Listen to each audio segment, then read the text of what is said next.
Today, the United States has tested its very first coronavirus vaccine. It went to a volunteer that you see right here, 43-year-old Jennifer Haller, who is from Seattle. That's one of the hardest hit areas for this virus in the nation, Washington State, with over 840 cases. It's a fast-moving story, and she joins us right now, the very first coronavirus vaccine volunteer, Jennifer Haller, and back with us for a medical perspective, Anne Rimion, an epidemiologist at UCLA. Jennifer, thank you for what you're doing. Obviously, this fits into a lot of the different ways people are participating and trying to help around the nation. And thank you for being willing to talk with us. Yeah, I'm so happy to be here. And I'm so excited to be the first person. This is crazy. Yeah, right. Crazy is one word for it. I think it's got to have a lot of different feelings for you. Very straightforward. I'd love for you to just tell us, as they say in your own words, how did this come about, and walk us through what happened today.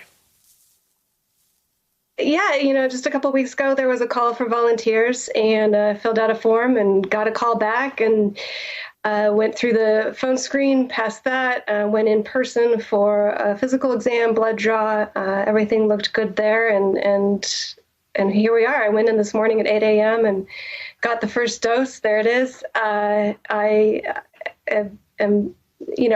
We feel, all of us, I know we feel so helpless. Like, what can we do? And I am so excited that there was actually something that I could do, and I did it, and I'm doing it. And I am so proud of myself, and so thankful for the privilege that I have that allows me to do this. I'm healthy. I have a full-time job, salaried job. My company is flexible. They allow me to take time off to do this. I've supported friends and family. My real concern is for the people that have hourly jobs, that lives are going to be severely impacted coming up soon.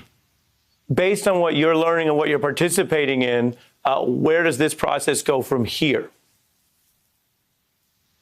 I do a daily log, temperature and any side effects that I'm feeling. I keep track of those. I, of course, call in if I have any issues. Do a phone call tomorrow, phone call the next day. I'll do weekly follow-ups, and then I'll get a second dose of the vaccine in, I think, about 4 weeks. And then I'll be followed through about 14 months through the study. And did the folks involved in this tell you about any potential risks? Obviously, this is, to put it simply, hopefully a good thing, and you're participating in it. But you can imagine some people at home wondering, oh, my gosh, everyone's nervous about all sorts of things right now. How were you walked through the risk? How do you see that? Yeah, a really important thing to understand that's really helped a lot of friends and family who were concerned is that this vaccine uses messenger RNA, so it does not use any of the virus. So at no point during the study will you be exposed to the virus. So that's awesome. Regular potential side effects from a vaccine. Totally up for those. And then, of course, there's the absolute unknown, right? This one has never been tested in a human, and I'm up for it. I'm ready. And if they do have a breakthrough here, would you be really excited to be a part of demonstrating that? I mean, there's so much of this story that's been so hard on people. It would seem this would be an opportunity, potentially. I don't want to get ahead of, obviously, the test run, but would you be excited if it works out? Well, I mean, of course, yeah. I mean, the chance that I could have something to do with helping save lives is huge. And if this isn't the right vaccine or whatever, I mean, at least I'm part of the process. We're part of figuring this out and getting closer to something to help everybody. Yeah. Fantastic. Stay with me. As mentioned, we're getting this very newsworthy perspective from you as Americans and people around the country and the world are wondering about the race for a cure or a vaccine. As mentioned, I have Dr. Rimoin here. What do you think it's important that people understand about these types of tests?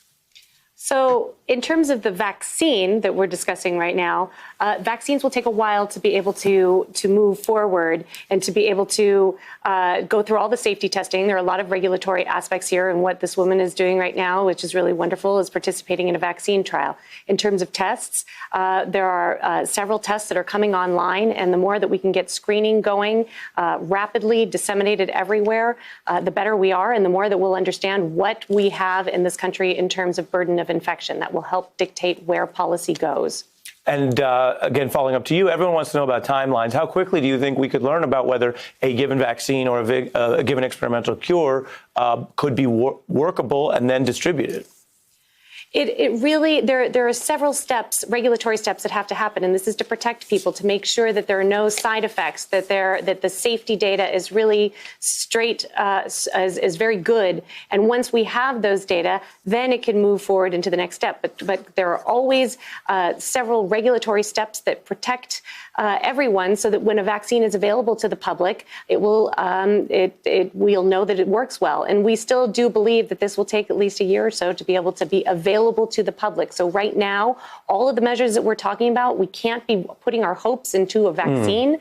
We need to be putting our energy into social distancing, to making sure that hospitals are not overloaded, and that everybody does their part to be able to slow the spread of this virus. Really great points about the difference between a panacea, hoping for this to all just be worked out, versus all the things we've been covering that people still have to do. Jennifer, final question. What do your friends and family say? What are you telling them?